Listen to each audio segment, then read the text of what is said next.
So much trouble in the world, so much strife. So we choose to end our week by trying to give you a smile. The man who is automatically going to do that by his presence, no pressure, certainly his voice, our favourite Irishman, Colm Flynn.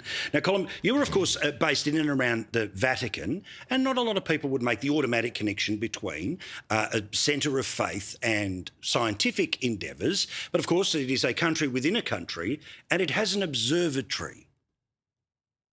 Yeah, Paul, this is one of the most fascinating stories I think I've ever covered, because you're right. When people think of the Vatican and the Catholic Church, they think of religious affairs, monasteries, convents, priests, nuns.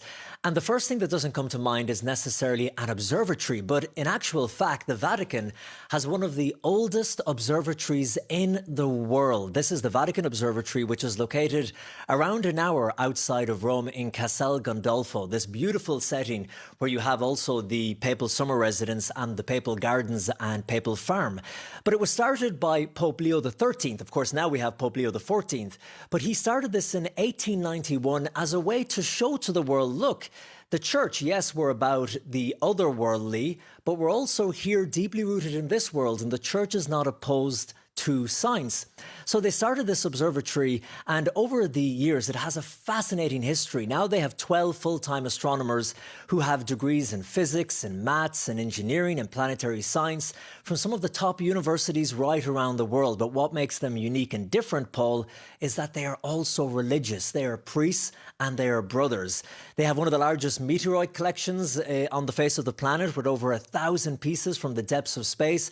And when you look at some of the big moments throughout history, I'm thinking of your namesake, actually, Paul, Pope Paul VI, 1969. He spoke to the Apollo astronauts while they were walking on the moon. They did a live link-up where he said to them, we got the beautiful audio for our report. It's all crackling and you can hear that, the low quality. And he said, greetings, astronaut. This is the Pope speaking to you from the Vatican.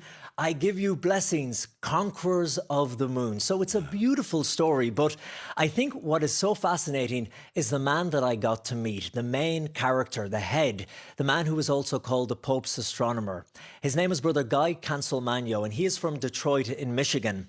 Now, he's probably one of the only people in the world who is wearing an MIT ring and a Roman collar as a religious brother, because he was a professor at Harvard and MIT. And the more, Paul, he peered into the telescopes there and examined the heavens, the more he became convinced that there was a heaven and that there was a God. Now, I know I covered the story for the BBC and for EWTN, and after we aired it, a lot of people said to me, well, hang on a second, Colm, faith and science can't go together. One is based on facts and the other is based on just that, faith. They don't mix. And people were tweeting this from their cell phones. So in my follow-up interview with him, I put this to Brother Guy Cancelmagno. I said, you know, people are saying these kinds of things on their cell phone. What say you? And here's what he said. The evidence in front of you is that anybody tells you you have to give up your science to be a religious person or your religion to be a scientific person is giving you a load of nonsense. The big B.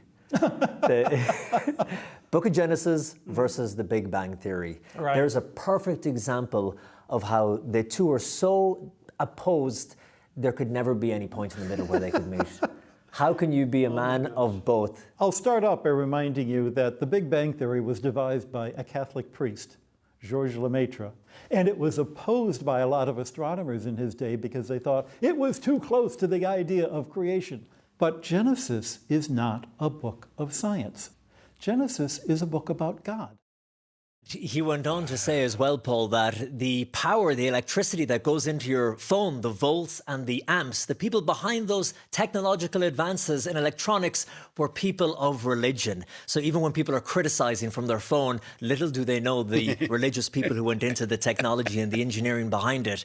But you know what, Paul, one of the most beautiful things about this story, and I know that you're going to love this too, is that despite the fact that Brother Guy has worked at Harvard and MIT, his achievements and accolades are too long to mention, despite the fact that he's worked with 4 popes, Saint Pope John Paul II, Pope Benedict XVI, Pope Francis, and now Pope Leo XIV. When I asked him, what gives this meaning? Why are you so passionate about it and what drives you? Here's the answer he gave me. My father lived to be 100, my mom to 97. Wow. Both of them were tremendous role models to me. I was very close to my father in so many ways.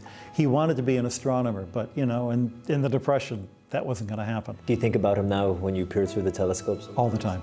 All the time I think of him. And there's not a week goes by when there isn't something that I want to tell him about. Something that I know he'd be really, you know, delighted to hear about. What did he think of the work you were doing? I hope he was proud, not that I was at the Vatican or knew the popes or whatever, he enjoyed that, but just that I was able to do the astronomy that he'd always wanted to do.